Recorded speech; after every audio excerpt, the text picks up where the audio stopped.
2024 में आईएएस बनना चाहते हो? तैयारी स्टार्ट कर दी है? लेकिन पहले ये तो बताओ कि आप यूपीएससी वर्दी हो भी कि नहीं? प्रिपरेशन सही डायरेक्शन में चल रही है कि नहीं चल रही है? ये कैसे पता लगेगा? भाई सबका तो चाचा मामा पापा आईएएस आईपीएस तो होते नहीं है। तो all India smash scholarship test for 2024 attempt करो। आपको अप टू 100% स्कॉलरशिप मिल सकती है हमारे मेंटरशिप प्रोग्राम में।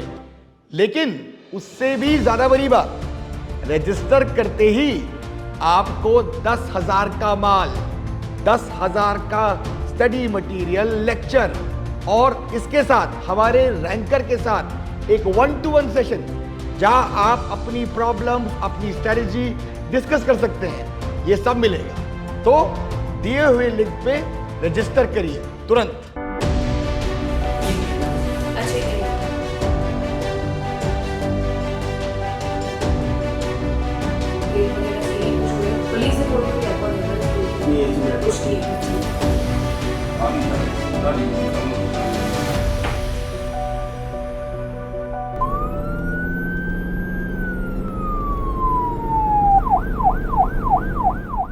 हेलो एवरीवन, मेरा नाम डॉक्टर ज्योति यादव है।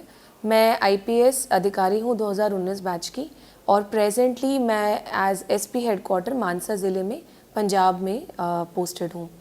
तो आज मेरा जो डिस्कशन आप लोग के साथ में है वो किसी आईपीएस की एंट्री को लेकर के या बड़े बंगले दिखाने के लिए नहीं है, बट कुछ मिथ्स जो एस्पिरेंट्स के अंदर होते हैं उसको बस्ट करने के लिए एक रियल पिक्चर आईपीएस की लाइफ का कैसे होता है, पुलिस वाले का कैसे होता है, वो दिखाने के लिए है। तो पहले मैं अपने बारे में बता देती हूँ थोड़ा सा कि मैं हरियाणा से बिलोंग करती हूँ, गुड़गांव ज़िले से, और मुझे काडर में पंजाब काडर एलोकेट हुआ है। और मैंने पंजाब में कुछ ज़िले, mostly south part of Punjab अभी तक वहाँ पे एज मेरी रेगुलर पोस्टिंग्स वहाँ पे रही हैं, जिसमें कि संगरूर, जलंधर, लुधियाना, मलेरकोटला मेन रहे हैं। प्रेजेंटली मैं मानसा ज़िले में पोस्टेड हूँ। तो जैसे कि एक आईपीएस की जर्नी शुरू होती है आफ्टर द सिलेक्शन, हम जाते हैं अपनी ट्रेनिंग के लिए अपनी एकेडमी में। तो फर्स्ट फाउंडेशन कोर्स होता है जो कि अगर आप फ्रेश कर रहे होते हैं तो लबासना मसूरी के अंदर 3.5 महीने का 105 डेज़ का फाउंडेशन कोर्स होता है। उसके बाद में जो प्रोफेशनल ट्रेनिंग होती है आईपीएस की, वो होती है सरदार वल्लभ भाई पटेल राष्ट्रीय पुलिस एकेडमी, जो कि हैदराबाद में है। वहाँ पर 2 फेजेज़ में होती है, फ़ेज़ 1, फ़ेज़ 2। बीच में एक सैंडविच 6 महीने के लिए हम डिस्ट्रिक्ट प्रैक्टिकल ट्रेनिंग के लिए अपने अपने कार्डर्स में आते हैं। तो इस तरीके से प्रोफेशनल ट्रेनिंग हमारी वल्लभ भाई पटेल एकेडमी के अंदर होती है। तो वहाँ से शुरू करके एक पुलिस की लाइफ, जैसे एक वेरी अनप्रिडिक्टेबल लाइफ हमारी होती है, वहीं से शुरू हो जाती है कि ऑल्दो एकेडमी के अंदर थोड़ा सा रूटीन एंड स्टेबल होता है, येट बहुत ज़्यादा चैलेंजिंग एक लाइफ का स्केड्यूल हमारा होता है। तो एकेडमी के अंदर शुरुआत हमारे दिन की सुबह 4 साढ़े 4 बजे से हो जाया करती है। उसके बाद में फिर फिज़िकल ट्रेनिंग होती है। वहाँ पर 2 पीरियड्स होते हैं, 1.5 घंटे के 2 पीरियड्स होते हैं। तो 7:30 बजे तक हमारा फिज़िकल ट्रेनिंग का हुआ करता था, जिसमें कि फ़िज़िकल वर्कआउट्स, रनिंग वगैरह या मार्शल आर्ट्स का जो ट्रेनिंग कराते हैं, उसके साथ में जो भी extra curricular as in physical activity wise जो होता है, वहाँ पे स्विमिंग भी होती है, हॉर्स राइडिंग होती है, वहाँ पे जंगल वाला ट्रेनिंग भी होता है, जिसको स्टेट पुलिस में कमांडो वाला कहते हैं। वहाँ पर ऑब्स्टिकल वाला ट्रेनिंग भी होता है। तो बड़े सारे फिज़िकल वर्कआउट्स के साथ इंक्लूडेड हमारे ट्रेनिंग्स हो जाया करते हैं। उसके बाद में फिर 1 घंटे का हमें टाइम मिलता है 7:30 से 8:30 के बीच में, जिसमें कि हम आके अपना नहाते भी हैं, ब्रेकफास्ट भी करते हैं, तैयार भी होते हैं, and then we move on to our classes which start from 8:50 onwards. तो एनपीए हमें शुरू से ही बड़ा डिसिप्लिन में रहना सिखाता है। तो हमें वहाँ पे 5 मिनट पहले अपने क्लासेस के लिए पहुँच जाना होता है। 1:30 बजे तक ये क्लासेस चलती हैं वहाँ पे, जिसमें कि लॉ से रिलेटेड सारे के सारे सब्जेक्ट्स होते हैं। मुख्यतः जिसके अंदर IPC, CrPC, Indian evidence act ये होते हैं। फिर जितने भी स्पेशल एक्ट्स होते हैं वो कराए जाते हैं। क्राइम, क्रिमिनोलॉजी से रिलेटेड भी क्लासेस होते हैं। लॉ एंड ऑर्डर जो कि पुलिस की मेन ड्यूटीज़ हैं उसको कवर करते हुए सारी क्लासेस होती हैं।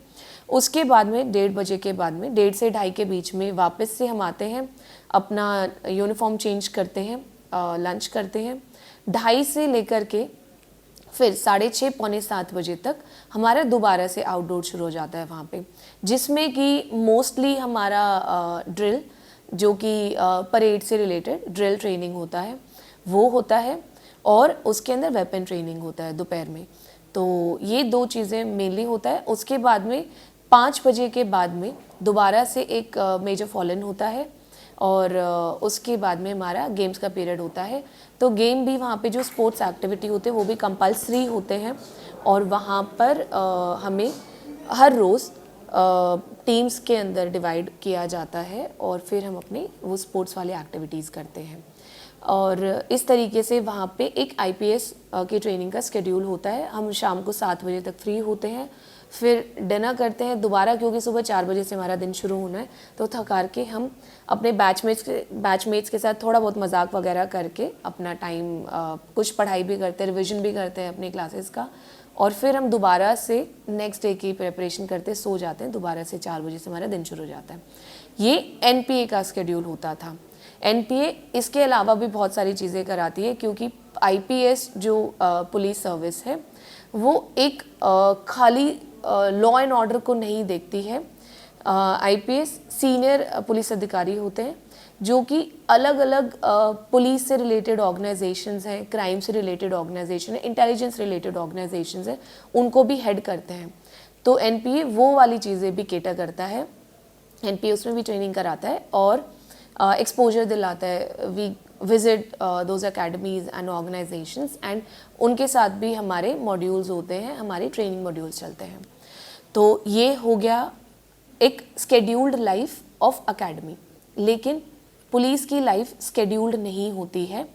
एक हमारे एक IPS senior police officer IPS ने उन्होंने एक पोएम लिखी थी, मैं खाकी हूँ। तो मैं उसकी कुछ लाइंस को कोट करूँगी जो कि एक पुलिस की लाइफ को, न सिर्फ आईपीएस की नहीं, पुलिस की लाइफ को थोड़ा शो करता है। तो I will just read out them. तैयार हूँ मैं हमेशा ही, तेज धूप और बारिश, हंस के सह जाने को सारे त्योहार सड़कों पे, भीड़ के साथ मनाने को, पत्थर और गोली भी खाने को। मैं बनी एक दूजी माटी हूँ, मैं खाकी हूँ। विघ्न विकट सब सहकर भी सुशोभित सज्जित भाती हूँ। मुस्काती हूँ, इठलाती हूँ, वर्दी पर गौरव पाती हूँ, मैं खाकी हूँ। तो ये कुछ लाइनें हैं जो एक पुलिस की लाइफ को बहुत सरल भाषा में दिखा देता है कि हम त्यौहार भी सड़क पे मनाते हैं, लोगों के साथ मनाते हैं, और हम गोली पत्थर भी खाते हैं, लॉ एंड ऑर्डर के अंदर खड़े रहते हैं। क्योंकि पुलिस का सबसे बड़ा जो एक दायित्व इस वर्दी को मिला है सरकार की तरफ से, वो है कि life and property of citizens को प्रोटेक्ट करना, जिसके अंदर order in the society, law and order in the society को बना के रखना, ताकि बाकी सब चीज़ें सोसाइटी के अंदर डेवलपमेंट हो गया, इकोनॉमिक ग्रोथ हो गया, जो भी बाकी काम है वो अच्छे से चलते रहे, एक ऑर्डरली सोसाइटी बना रहे। इसलिए पुलिस ये सारे काम करती है। पुलिस इसी वजह से जितने भी त्यौहार है, ताकि बाकी सब जो सिटीजन्स हैं, हमारे देश के नागरिक हैं, वो अपने फैमिलीज़ के साथ त्योहारों को मना पाएँ, इसलिए पुलिस उन त्योहारों को फील्ड में रहकर मनाती है। तो ये मोटा सा पुलिस की लाइफ को डिपिक्ट करता हुआ ये कुछ लाइनें थी जो मैंने कोट करी हैं। तो इसीलिए मैंने कहा था कि मैं मिथ्स को बस्ट करने के लिए आपके साथ में आज इंटरेक्शन कर रही हूँ। कि हम मोस्टली देखते हैं कि जो वीडियोस होते हैं, entry of N IPS, entry of an IAS, लेकिन एंट्री एग्जिट से बढ़ के भी उन जो बंगलोज़ हैं, सरकारी बंगलोज़ जिनको कहते हैं, उनसे बढ़ के भी कुछ है जो कि नौकरी है, ये सर्विस है। वो करने के मतलब उसको समझाने के लिए ही मैं आप लोग के साथ में डिस्कशन करना चाह रही थी। तो उसके बाद में जो एक फील्ड के अंदर हमारी ड्यूटी होती है, तो जब हम फील्ड में आते हैं, फर्स्ट हम आते हैं डिस्ट्रिक्ट प्रैक्टिकल ट्रेनिंग के दौरान, जो कि एक सैंडविच ट्रेनिंग का पार्ट होता है, फेज़ 1 के इमीडिएटली बाद में होता है। उसमें 6 महीने के लिए हम फील्ड के अंदर होते हैं। फॉर 3 मंथ्स हम एसएसपी दफ्तर को देखते हैं कि कैसे काम होता है वहाँ पे, उसकी सारी ब्रांचेस, जितने भी पुलिस का से रिलेटेड ज़िले के अंदर जो जो काम होते हैं, हम सारी चीज़ें वो देखते हैं। मेजर लॉ एंड ऑर्डर की जो भी समस्याएं होती हैं उसको स्टडी करते हैं, सारी चीज़ें हम देखते हैं। उसके बाद में 3 महीने के लिए हमें as an SHO independent charge of a police station दिया जाता है, तो हम एज एन SHO काम करते हैं। मेरी जो SHO शिप है वो जलंधर के अंदर हुई थी, करतारपुर पुलिस स्टेशन मेरे पास में था। उसमें हम इंडिपेंडेंटली काम करते हैं, जो कि एक SHO करता है, क्राइम कंट्रोल करना, इन्वेस्टिगेशन करना, लॉ एंड ऑर्डर को मेंटेन करना अपने एरिया में, अपने एरिया में पेट्रोलिंग वगैरह जैसे ड्यूटीज़, ताकि जो लोगों को परेशानियां होती हैं वो सारे करना। मैंने अपने SHO पीरियड के अंदर एक मुहिम चलाई थी, जिसके अंदर कम्युनिटी पुलिसिंग के अंडर मैंने अपने एरिया में मोर देन 200 CCTV कैमरास लगवाए थे, जो कि लोगों को सिक्योर करने में पुलिस की काफ़ी मदद आज भी कर रहे हैं, क्योंकि जब क्राइम होता है तो CCTV कैमरा फुटेज से हमें काफ़ी मेजर एक क्लू मिल जाया करता है, तो वो मैंने अपने टाइम में कराया था। ऐसे ही कुछ इनिशिएटिव भी हम ले पाते हैं, क्योंकि हम इंडिपेंडेंटली वहाँ पे काम कर रहे होते हैं। उसके बाद में फिर हम वापस से एकेडमी जाते हैं 3-4 महीने के लिए, फेज़ 2 ऑफ ट्रेनिंग, जिसमें कि जितने भी क्योंकि पूरे इंडिया के अंदर IPS ऑफिसर्स जाते हैं, हमारे सारे बैचमेट्स अलग अलग कार्डर्स में जाते हैं, तो वो सारे वापस आते हैं। अपने एक्सपीरियंसेस को कंपाइल करके हम डिस्कशंस करते हैं, वहाँ पे एक दूसरे से समझने का कोशिश करते हैं कि दूसरे स्टेट्स के अंदर क्या प्रॉब्लम्स हैं, वहाँ पे उस प्रॉब्लम के साथ उन्होंने कैसे उसको निजात पाया या उसके सॉल्यूशंस कैसे निकाले, और हमारे यहाँ पे अगर लागू हो सकता है, तो हम एक दूसरे से लर्न करने का जो प्रोसेस है वो फेज़ 2 के अंदर होता है। डिस्कशंस एंड डेलिब्रेशंस काफ़ी होते हैं। फिर फेज़ 2 के बाद में हमारी पासिंग आउट परेड हो जाया करती है। पासिंग आउट परेड के बाद में हम एक फुल फ्लेजेड अधिकारी के रूप में अपने अपने कार्डर्स में वापस आते हैं as regular ASPs। As regular ASPs हम तकरीबन 1.25 साल एज SDPO, जो कि एक SDM एंड SDPO का एक यूनिट होता है इन सब डिविजन्स, तो हम सब डिविजनल पुलिस ऑफिसर की तरह काम करते हैं। मेरा रेगुलर जो SDPO शिप है वो मोस्टली लुधियाना में, 8-10 महीने मैंने लुधियाना में, उसके बाद में तकरीबन 4 महीने तकरीबन 6 महीने मैंने मलेरकोटला में निकाले हैं। तो ये मेरा कुछ 1.5 साल का यहाँ एज ASP मैंने यहाँ पे निकाला है। उसके बाद में फिर जब हम अपने 4थे साल ऑफ सर्विस के अंदर एंटर करते हैं, तो प्रेसिडेंट ऑफ इंडिया, जो कि जिन्होंने हमें रिक्रूट किया है सरकार ने, तो वो हमें हमारी सर्विस के अंदर कंफर्म कर देते हैं जब हम अपनी सारी की सारी ट्रेनिंग की जितनी कंडीशंस उनको फुलफिल करते हैं, सारे एग्जाम्स पास कर लेते हैं, सारे हमारे ट्रेनिंग मॉड्यूल्स पूरे हो चुके होते हैं, और हमारा सारा वेरिफिकेशन जो बैक एंड पे हो रहा होता है सरकार की तरफ से, वो सब चीज़ें जब हो जाया करती हैं, तो प्रेसिडेंट ऑफ इंडिया हमें कॉन्फर्मेशन लेटर भेजते हैं, जो दिखाता है कि हम अब IPS सर्विस के अंदर कंफर्म हो चुके हैं, तब फुल फ्लेजेड अधिकारी बन चुके होते हैं। उसके बाद हमारा प्रमोशन हो जाया करता है। फर्स्ट प्रमोशन हमारा 4th ईयर ऑफ सर्विस के अंदर हो जाता है, जो कि अभी मेरा जनवरी के अंदर हुआ था, और उसके बाद में हम एज सुपरिटेंडेंट ऑफ पुलिस अलग अलग ज़िलों में पोस्ट कर दिए जाते हैं। अभी प्रमोशन के बाद में मेरी ये पहली पोस्टिंग है, जो कि superintendent of police headquarters in district Mansa है।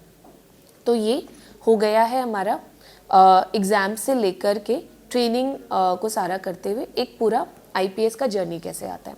उसके बाद में फील्ड के बारे में जैसे मैंने आपको पहले बताया कि लॉ एंड ऑर्डर सबसे मेजर एक पुलिस का होता है। पुलिस एक्ट के अंदर भी लॉ एंड ऑर्डर हमारा प्राइम ड्यूटी है।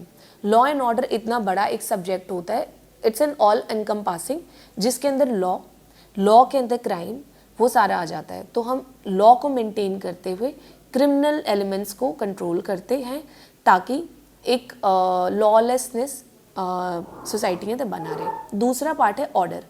ऑर्डरली सोसाइटी किसी भी सोसाइटी की डेवलपमेंट के लिए एक बेसिक क्राइटेरिया होता है। अगर ऑर्डर नहीं होगा सोसाइटी के अंदर, एनार्की होगा, तो फिर सोसाइटी डेवलप नहीं कर सकती। लोग शांति के साथ रह नहीं सकते, खुशहाली के साथ नहीं रह सकते। ये दो चीज़ें पुलिस का मेजर रोल होता है। इसी के अंदर फिर क्राइम कंट्रोल, क्राइम के अंदर फिर वेरियस कैटेगरीज आ जाते हैं। जैसे एक इंडियन पीनल कोड के अंदर वेरियस क्राइम्स हैं, उसके बाद में स्पेशल एक्ट्स आ जाते हैं, SC/ST एक्ट आ जाता है, क्राइम अगेंस्ट वुमेन के कई सारे कंपोनेंट्स हो जाते हैं, पॉक्सो हो जाता है, crime against child in sexual offences हो जाता है, या फिर दूसरे और सोसाइटल क्राइम्स हो जाते हैं जिसमें कि चाइल्ड लेबर, जो कि डायरेक्टली पुलिस के साथ रिलेट नहीं करता बट उसमें भी हमारा रोल आ जाता है, या फिर छोटे बच्चों की शादी, चाइल्ड मैरिजेस एंड ऑल, इन सब में हमारा काफ़ी ज़्यादा रोल हो जाता है। उसके बाद में लॉ एंड ऑर्डर के अंदर ही फिर ऑर्डर को मेंटेन करने के लिए, जैसे राइट टू प्रोटेस्ट कॉन्स्टिट्यूशन के अंदर हर किसी के पास में है, क्योंकि ग्रीवेंसेस होते हैं सिटीजन्स के, गवर्नमेंट के अगेंस्ट हो सकते हैं, हमारे अगेंस्ट हो सकते हैं, डिपार्टमेंट्स के अगेंस्ट हो सकते हैं। So they have the right to tell the government through the means of protest, peaceful protest. वो बता सकते हैं कि ये हमारे ग्रीवेंसेस हैं, फिर गवर्नमेंट उसका सॉल्यूशन ढूंढती है जिसमें सारे के सारे डिपार्टमेंट्स इंक्लूडेड होते हैं। लेकिन उसी के अंदर to maintain the order and to maintain the peacefulness of the protest, वहाँ पे पुलिस आती है। आपके राइट टू प्रोटेस्ट को प्रोटेक्ट तो हम कर रहे हैं, लेकिन पीसफुल रहना चाहिए प्रोटेस्ट, उतना हमारा है, क्योंकि अगर वो पीसफुल नहीं रहेगा तो किसी और का राइट टू लाइफ अफेक्ट होता है, आर्टिकल 21 ऑफ कॉन्स्टिट्यूशन। तो वो भी हमारा एक ड्यूटी है टू मेंटेन। तो आपका एक राइट टू प्रोटेस्ट किसी और के राइट टू लाइफ को अफेक्ट ना करे, उसमें भी फिर पुलिस आ जाती है। तो ये हमारा काम से रिलेटेड हो जाता है। लेकिन इसी के अंदर एक लाइफ जो होती है, पर्सनल लाइफ अफेक्टेड रहती है। इसमें स्केड्यूल नहीं होता है, क्योंकि कई बार सुबह 4 बजे भी कॉल आ सकती है और वो पूरा दिन भी लग सकता है। कहीं पे मेजर लॉ एंड ऑर्डर का सिचुएशन हो गया है। एक बार ऐसे हुआ था कि I was in Ludhiana, bomb blast हो गया था, तो फॉर 7-10 डेज कोई सो नहीं पाया था ढंग से, everybody was on their feet. तो ऐसे भी हो जाता है, कई बार मर्डर हो जाता है, कहीं पे फायरिंग हो गया है, लड़ाई झगड़ा हो गया है, रात को 2 बजे में निकलना पड़ सकता है। तो स्केड्यूल एज सच पुलिस की लाइफ में नहीं होता है, और इसी वजह से खाने पीने का भी स्केड्यूल नहीं होता है। तो हेल्थ रिलेटेड इश्यूज आ जाया करते हैं। इसीलिए आपने देखा होगा कि हमारे जो पुलिस पर्सोनल है उनका थोड़ा सा सोशल मीडिया पे कई बारी उनकी हेल्थ को लेकर के कुछ लोग कमेंट्स भी करते, सरकास्टिक कमेंट्स भी आया करते हैं। हम ट्राई करते हैं कि हमारे पर्सोनल का हेल्थ ठीक रहे, they should be fit, because जब हम लोग फील्ड में होते हैं, आपकी प्रोटेक्शन के लिए हम हैं, तो हमारी ड्यूटी अपनी फिटनेस को लेके भी है, क्योंकि अगर मैं फिट नहीं हूँ, मैं अगर हेल्दी नहीं हूँ, तो मैं दूसरे को प्रोटेक्शन नहीं दे पाऊँगी। लेकिन जैसे मैंने बताया कि एक स्केड्यूल लाइफ ना होने के कारण, extended long hours of duty होने के कारण, या बहुत लंबे लंबे टाइम तक जब हमारे पर्सोनल खड़े रहते हैं, नाके ड्यूटीज़ कर रहे होते हैं, ट्रैफिक ड्यूटीज़ कर रहे होते हैं, तो जब उनका खाने पीने का एक स्केड्यूल नहीं बन पाता है, तो वो कहीं ना कहीं उनके शरीर के ऊपर आता है, and then they do gain.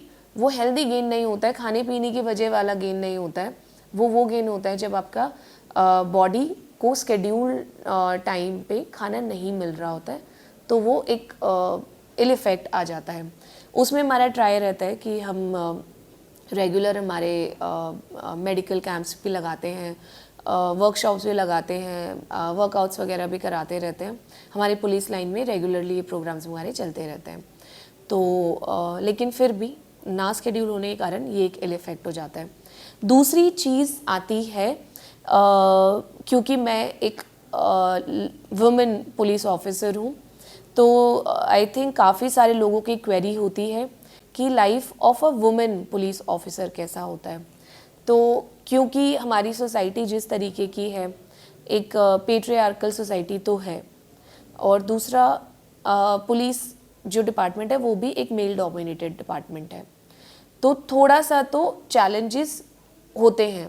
लेकिन हैविंग सेड दैट, आज तक मैंने कभी ये चीज़ फेस नहीं करी है कि मैं किसी भी चीज़ में when it came to my professional things मुझे कहीं पे भी ये चीज़ लगा हो कि बिकॉज ऑफ माय जेंडर ऐसा हुआ है।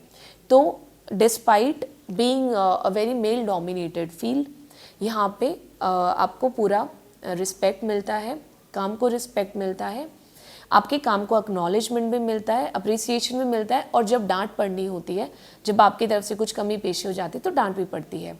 तो जेंडर कहीं ना कहीं डिसॉल्व हो जाता है when it comes to our professional things.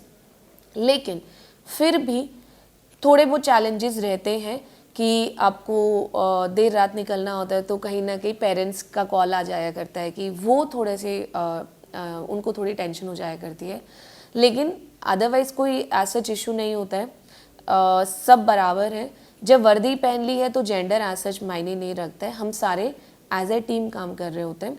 तो women in police as such इतना ज़्यादा मेजर इशू नहीं है, लेकिन वुमेन इन पुलिस होने चाहिए, रिप्रेजेंटेशन पूरा होना चाहिए। पंजाब के अंदर काफ़ी ज़्यादा है, तो वो चीज़ रहती है, तो सेंसिटिविटी भी बढ़ जाती है of the public and of our personnel, and sensitisation भी साथ साथ होते रहता है। बिकॉज जब हम आते हैं एज एन वुमेन, जब आती हैं किसी भी फील्ड के अंदर, यहाँ पे जब आई होंगी पहली बार, तो जो वो उनके चैलेंजेस रहे होंगे वो धीरे धीरे धीरे धीरे पर्कुलेट होते होते होते होते सेंसिटाइजेशन हो चुका है अभी तक काफ़ी हद तक।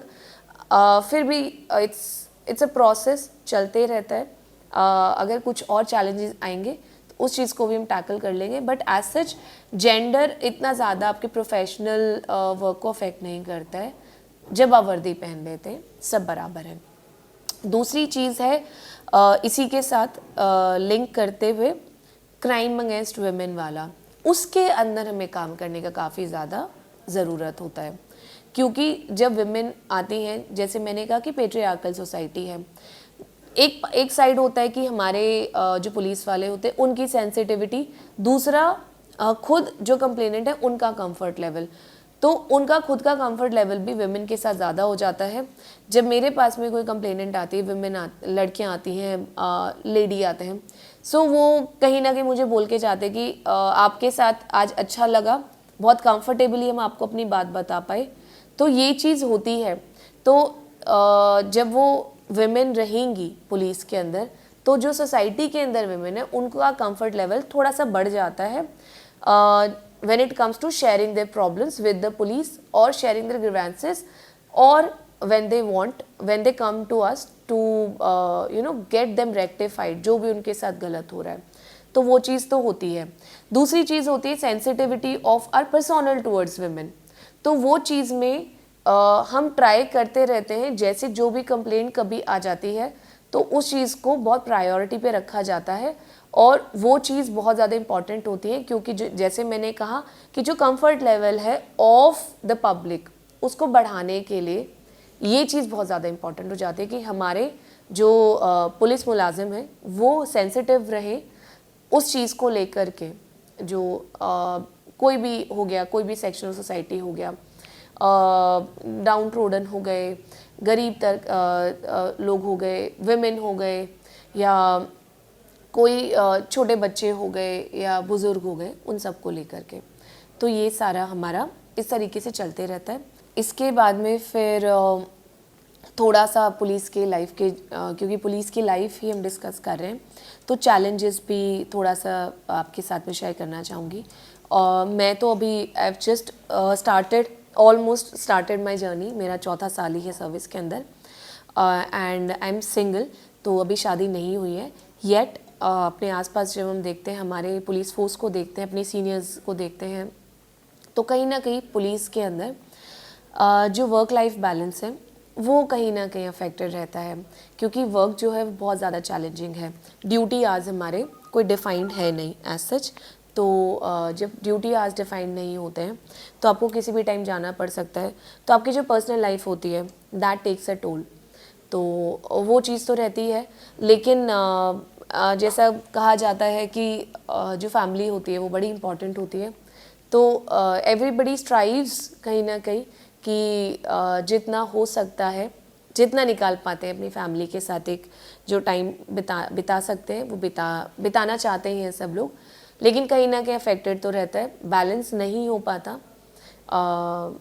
Since I am single right now, तो मैं अपने एक्सपीरियंस के साथ तो नहीं बता सकती, बट हाँ फैमिली जैसे मेरी भी हरियाणा में है, फैमिलीज हमारी दूर रहती हैं, मिलना उनसे महीने 2 महीने में कभी मिला जाता है, फ़ोन पे भी बहुत बार बात नहीं हो पाती है इतना ज़्यादा फ्रीक्वेंटली, तो कहीं ना कहीं वो चीज़ तो रहती है। एक जब आप वापस जाते हैं ऑफिस से या फील्ड से, तो अकेले घर में होते हैं, तो वो चीज़ें तो कहीं ना कहीं रहता है। That's the flip side of being here. But जो हमें रिस्पॉन्सिबिलिटी मिली है, जो अपॉर्चुनिटी मिली है to work for the society, वो इतनी बड़ी है कि इसके सामने जो इश्यूज़ हैं जो पर्सनल लाइफ वाले, उसके सामने वो कुछ नहीं लगता फिर, क्योंकि रिस्पॉन्सिबिलिटी बहुत बड़ी है। और जब रिस्पॉन्सिबिलिटी इतनी बड़ी है और जब आप उस काम को कर पाते हैं, तो जो सेटिस्फैक्शन आता है, तो तब लगता है कि ये जो हम सेक्रीफाइसेस कर रहे हैं इन आवर पर्सनल लाइफ्स, वो वर्थ इट है, क्योंकि काम बहुत बड़ा है। इसके बाद में फिर मैं एक चीज़ जो डिस्कस करना चाहती थी आपके साथ में, जो कि मैंने शुरू में भी किया था, कि एक जो एस्पिरेंट्स हैं, जो मुझे लगता है आजकल सोशल मीडिया की वजह से जो इंस्टाग्राम पे रील्स आते हैं या यूट्यूब शॉर्ट्स आते हैं या यूट्यूब पे भी, तो एक चीज़ के साथ में जो स्वे हो रहे हैं कि फैंसी कार्स तो सरकारी, चलो फैंसी तो नहीं, बट फैंसी थिंग्स की सरकारी बंगलो, सरकारी गाड़ी, एंट्री एग्जिट, आप सिंघम की तरह एक्ट कर रहे हैं, ये सब चीज़ें नहीं होता है। ये एक बहुत ही ज़्यादा रिस्पॉन्सिबल जॉब है। जो भी सरकार आपको मुहैया करा रही है, बेशक वो एक गाड़ी है या कुछ आपको हेल्प मिल जाता है when it comes to your domestic affairs, या फिर आपको घर दिया जाता है या ऑफिस में जो स्टाफ मिलता है, वो इसलिए नहीं है कि आप उस चीज़ को लेके ये सोचे कि नाउ आई हैव अराइव्ड या पता नहीं क्या मिल गया मुझे। वो इस चीज़ के लिए नहीं है, वो इस चीज़ के लिए है कि आपको सरकार ने एक बहुत बड़ी रिस्पॉन्सिबिलिटी दी है काम करने के लिए, जिसमें कि पुलिस के लिए लॉ एंड ऑर्डर मेंटेन करना है, एडमिनिस्ट्रेशन के लिए जो डेवलपमेंट रिलेटेड काम है सरकार के, उनको लोगों तक पहुंचाना, जो plans and policies top level पे बनते हैं उनको पर्कुलेट करा के नीचे लेवल तक पहुंचाना, so that every beneficiary should get the benefit of the policies of the government. तो ये सब चीज़ें, इतना बड़ा जो दायित्व सरकार ने दिया है, उस चीज़ को करने के लिए सरकार ये आपको दे रही है कि आपको घर दिया जाएगा ताकि आप घर की टेंशन ना लें। जब तक आप नौकरी में हैं, आपको घर दिया जाएगा। आपको जैसे पुलिस को फील्ड की ड्यूटीज़ बड़ी सारी होती हैं, यहाँ जाना है, वहाँ जाना है, इधर ये हो गया है, वो हो गया है, मर्डर हो गया, चोरी हो गया, कुछ हो गया है, वहाँ जाने के लिए आप पैदल तो जा नहीं सकते, टैक्सी ढूंढ नहीं सकते सारा टाइम, सरकारी तनख्वाह में आपको गुजारा करना है, तो उस चीज़ के लिए आपको एक गाड़ी दी जाती है। तो काम करने के लिए आपको चीज़ें दी जाती हैं, आपको उस चीज़ को ऐश की तरह नहीं देख के उसको एक बेसिक फैसिलिटी जो आपको दी जा रही ताकि आप काम अपना अच्छे से कर पाएँ, इसलिए दी जाती है। तो डोंट गेट स्वेड बाय सरकारी बंगलो और गाड़ी, ये तो हो ही जाएगा। देखिए, ये तो पार्ट एंड पार्सल ऑफ सरकारी लाइफ है, सरकार आपको देगी ही देगी, लेकिन आप इन रीजंस की वजह से इस नौकरी में आई होप ना आ रहे हो, क्योंकि काम बहुत ज़्यादा है। खाली नौकरी के अंदर बंगलो और गाड़ी नहीं है, काम है, मेन काम है, बाकी सब चीज़ें तो बेसिक फैसिलिटीज़ के अंदर आता है। इसके बाद में फिर फाइनली मैं आपके साथ में एक करियर प्रोग्रेशन के बारे में भी बात करना चाह रही थी, जो कि आई थिंक एक एस्पिरेंट के लिए बहुत इंपॉर्टेंट है to make an informed decision about the services. तो जब हम सिविल सर्विसेज का एग्ज़ाम दे रहे होते हैं, मैं भी वहीं पर थी कि हमें सर्विसेज के बारे में बहुत ज़्यादा नहीं पता होता है। हमें सिर्फ मोटा मोटा सा IAS IPS के बारे में फिर भी पता होता है, उसके अलावा हमें बहुत कम पता होता है। तो मैं आपको फोकस करूँगी IPS पे, क्योंकि मैं IPS के अंदर हूँ, लेकिन मैं थोड़ा बहुत बाकी सर्विसेज का भी आपको बताना चाहती हूँ कि आप कैसे अपना एक इन्फॉर्म डिसीजन बना सकते हैं।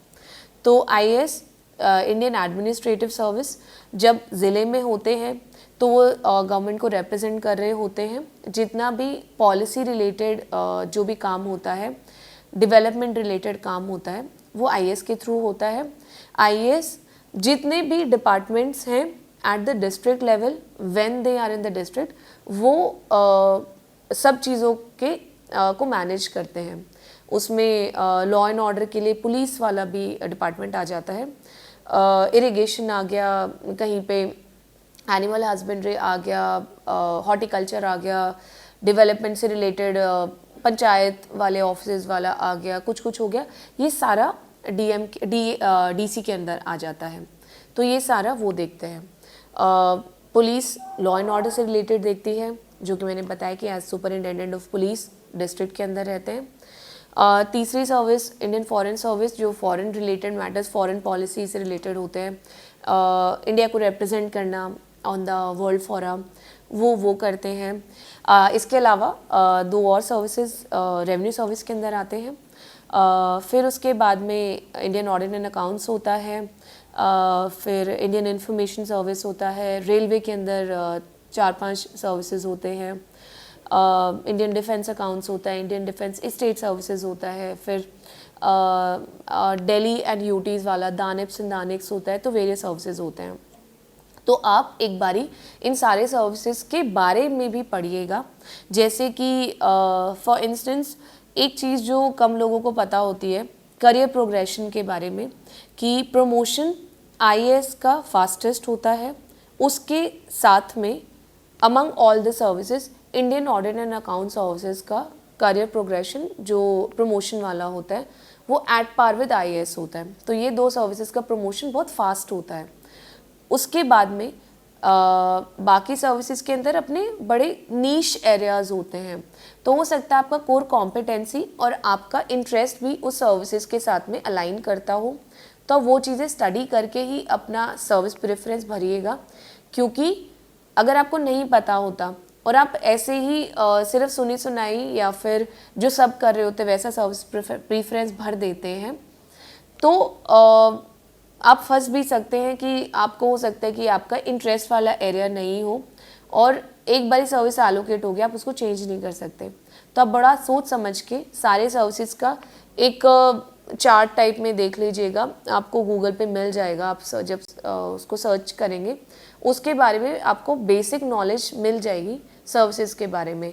आप उसके बारे में स्टडी करके ही अपना सर्विस प्रेफरेंस भरिएगा। मैं क्योंकि IPS को बिलोंग करती हूँ तो मैं IPS के करियर प्रोग्रेशन के बारे में ज़्यादा बताना चाहूँगी। तो जैसे मैंने बताया कि फ़र्स्ट ट्रेनिंग के दौरान ही हम एज SHO काम करते हैं, तो वो ट्रेनिंग का पार्ट हो जाता है। बट हमारी फ़र्स्ट रेगुलर पोस्टिंग होती है as ASP sub divisional police officer, जो कि 1.25 साल के अराउंड हम रहते हैं। उसके बाद में हमारे कॉन्फर्मेशन के बाद में सुपरिटेंडेंट ऑफ पुलिस हम बन जाते हैं।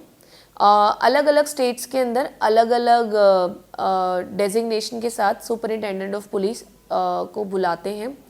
अभी के लिए क्योंकि मेरे पास हेडक्वार्टर का चार्ज है, तो यहाँ पे पंजाब के अंदर हम सुपरिटेंडेंट ऑफ पुलिस हेडक्वार्टर बुलाते हैं।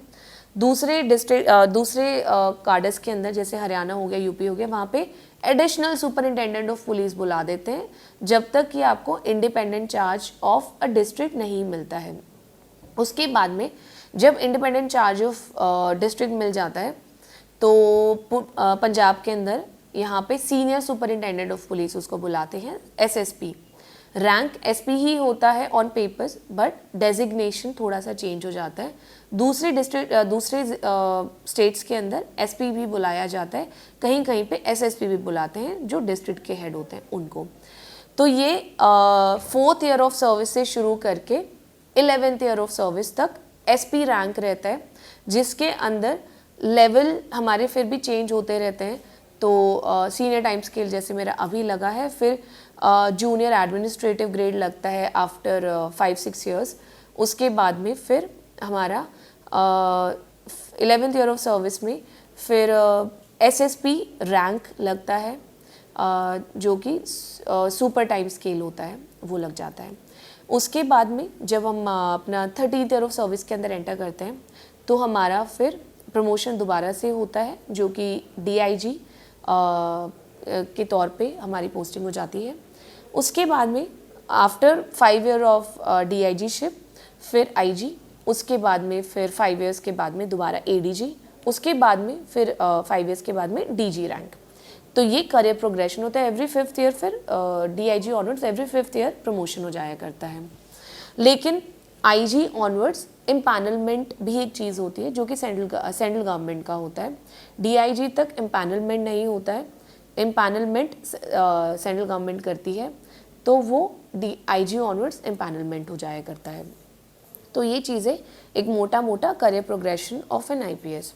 इसके बाद में सर्विस के बारे में जैसे कि मैंने आपको शुरू में ही बताया था कि NPA से ही शुरू हो जाता है कि खाली स्टेट के अंदर रह कर के लॉ एंड ऑर्डर को संभालना ही IPS का सर्विस का काम नहीं है।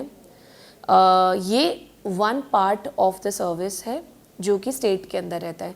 इसके अलावा जितने भी इंटेलिजेंस रिलेटेड ऑर्गेनाइजेशन है, जैसे IB है, RANW है, CBI है, इन्वेस्टिगेशन रिलेटेड हो गया, ED के अंदर IPS ऑफिसर्स होते हैं। उसके अलावा सेंटर के अंदर मिनिस्ट्रीज़ में भी जा सकते हैं, क्योंकि ये इंडियन पुलिस सर्विस है। तो यहाँ पे ग्रुप A सर्विस के जो ऑल इंडिया सर्विसेज के जितने भी रूल है वो सारे एप्लीकेबल होते हैं। तो IPS जैसे कि various intelligence organisation in the centre, various investigation organisations in the centre, वहाँ पे भी हेड करते हैं। फिर जो पैरामिलिट्री के अंदर वो होते हैं, जैसे CRPF हो गया, BSF हो गया, या जितने भी ये सेंट्रल पुलिस ऑर्गेनाइजेशंस होते हैं, उनमें भी जो सीनियर लेवल पे ऑफिसर्स होते हैं वहाँ पे IPS ऑफिसर्स होते हैं। इसके अलावा UN पीस कीपिंग फोर्सेस के अंदर भी IPS ऑफिसर्स, पुलिस ऑफिसर्स जाते हैं। बाकी UN के अंदर other than policing related work, वो वाले प्रोजेक्ट्स में भी IPS ऑफिसर्स जा सकते हैं। और ये सारा काम से रिलेटेड। इसके अलावा आप अगर पढ़ना चाहते हैं, हायर एजुकेशन के लिए जाना चाहते हैं, तो वो भी गवर्नमेंट आपका स्पॉन्सर भी कर देती है अगर ये आपके काम से रिलेटेड है वो हायर एजुकेशन। उसके अलावा वेरियस ट्रेनिंग प्रोग्राम्स चलते रहते हैं जो कि इंडिया के अंदर, इंडिया से बाहर चलते रहते हैं, तो उसमें भी आप जाते रहते हैं। तो आपका एक बहुत ज़्यादा ओवरऑल डेवलपमेंट होते रहता है एज एन ऑफिसर। आपका एक्सपोजर होते रहता है टू डिफरेंट थिंग्स, आप लर्न करते रहते हैं दूसरे डिपार्टमेंट्स, दूसरे ऑर्गेनाइजेशन से, और आप एक फुल फ्लेज्ड ऑफिसर के तरीके से आप प्रोग्रेशन में चलते रहते हैं। तो आज का जो हमारा जो एक इंटरेक्शन और डिस्कशन था, तो आई ट्राइड कि मैं अपने एज एन ऑफिसर अपने लाइफ के बारे में कुछ आपको बता पाऊँ, कुछ सर्विसेज के बारे में बता पाऊँ, स्पेशली IPS के बारे में बता पाऊँ, और जो चैलेंजेस वगैरह एक पुलिस ऑफिसर की लाइफ में आते हैं वो उन सब के बारे में आपको थोड़ा सा बता पाऊँ, ताकि एज एन एस्पिरेंट जब आप अपनी एक कॉल ले रहे होते हैं सर्विसेज के बारे में, या फिर किसी और चीज़ के बारे में कि आपको सर्विस कौन सी भरनी है, या फिर आपको ये देखना है कि आप प्रायोरिटाइज कौन सी सर्विस को पहले करेंगे, और आपको अपने बारे में पता चल सकता है। आपको अगर आप एस्पिरेंट नहीं भी हैं तो भी आपको पता चल सकता है कि पुलिस कैसे काम कर रही है और क्या क्या चीज़ें पुलिस की रिस्पॉन्सिबिलिटी है, और किन किन चीज़ों को लेके आप पुलिस को अकाउंटेबल भी होल्ड कर सकते हैं। तो ये आज का मेरा जो आपके साथ इंटरेक्शन करने का मेन मकसद यही था कि मिथ्स को थोड़ा बस्ट कर पाएँ। कोई फैंसी दिखावा नहीं इसके अंदर कि बंगलोज कैसे होते हैं, गाड़ी में कैसे एंट्री एग्जिट होता है, या फिर कितने लोग मेरे आगे पीछे घूम रहे हैं, वो कुछ भी नहीं।